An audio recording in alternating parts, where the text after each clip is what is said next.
So it wasn't a flop. UFC Noche was actually really good. Most of the fights were great. Only a few fights didn't really deliver. Let's just get straight away with the main event. Sean O'Malley versus Merab Dvalishvili. So my prediction for this fight was Sean O'Malley winning, probably by a second, third round KO. My reasons were that Merab had staph infection, which I guess didn't really happen. Also thinking that O'Malley would keep the wrestling Merab at bay and he would be able to keep the fight on the feet, which didn't happen. For this whole fight, O'Malley basically just landed one strike at a time, and Merab just kept the wrestling going and pretty effortlessly taking down O'Malley. Now, even though the fight wasn't high pace, I think it's a lot more competitive than a lot of people are saying.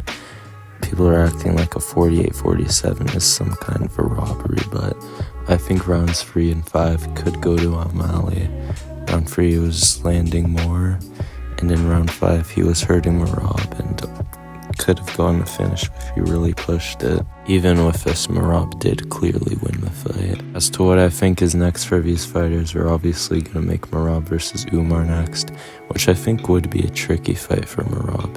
His cardio could really save him, but it's going to be hard with the wrestling of Umar, and he isn't bad on the feet. And for O'Malley, I think he's going to be taking some time off, but I think his return will probably be against either Sandhagen or Cejudo. The co-main event, Valentina Shevchenko versus Alexa Grasso.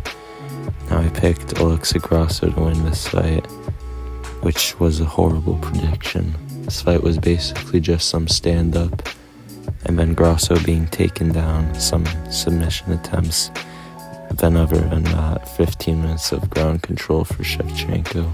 So an easy 50-45. This fight really killed the momentum. Diego Lopez versus Brian Ortega. So we found out that the Diego Lopez against Dan Ige was really just a shell of himself.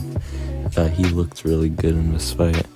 I thought this fight was about to be over after that first combination from Lopez with the overhand and the left hook. He was constantly going for a finish, but Ortega's just really tough. Don't know what his chin's made of. Now where it is a bit iffy with Diego Lopez is we don't know how he will do in those championship rounds, 4 and 5 maybe.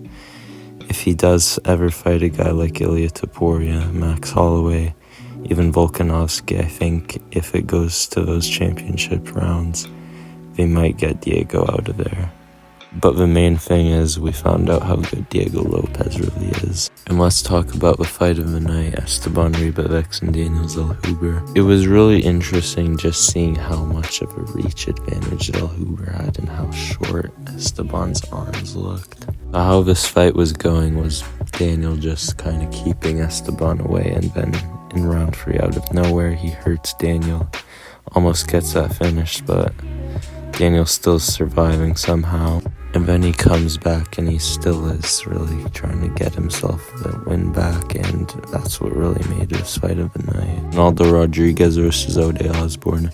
It looked like Ronaldo was out cold at the start of round 1. That triangle, 90% of people probably would have tapped to that. But he kept going, possible 10-8 in round 2. Looked like Ode was almost on the verge of being finished.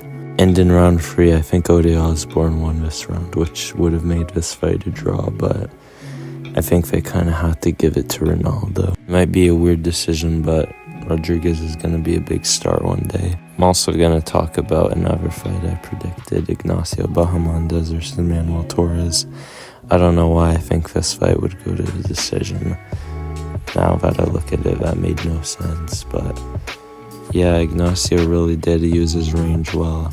Manuel was coming in with those punches, and he was having some success, but Ignacio just looked really good tonight and got that TKO. Now it is pretty hard to talk about the rest of the card because they were also great fights. What I will talk about is that 309 announcement we got. John Jones versus Stipe Miocic. We kind of knew this fight would be rebooked a year ago.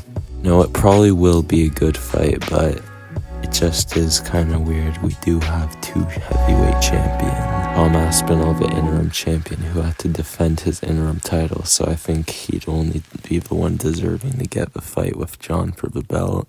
But we all know this will be John's last fight, and I think he wants one more great performance to finally retire. Oliveira versus Chandler 2 is an awesome fight. Bo Nickel versus Paul Craig. I'd assume that's gonna get moved down further we go.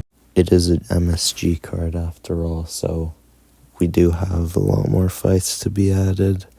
But honestly, it's not the worst. Not the fight we really wanted to see for John Jones, but it is what it is. But that brings us to the end of this video. Thanks for watching, and I'll see you later.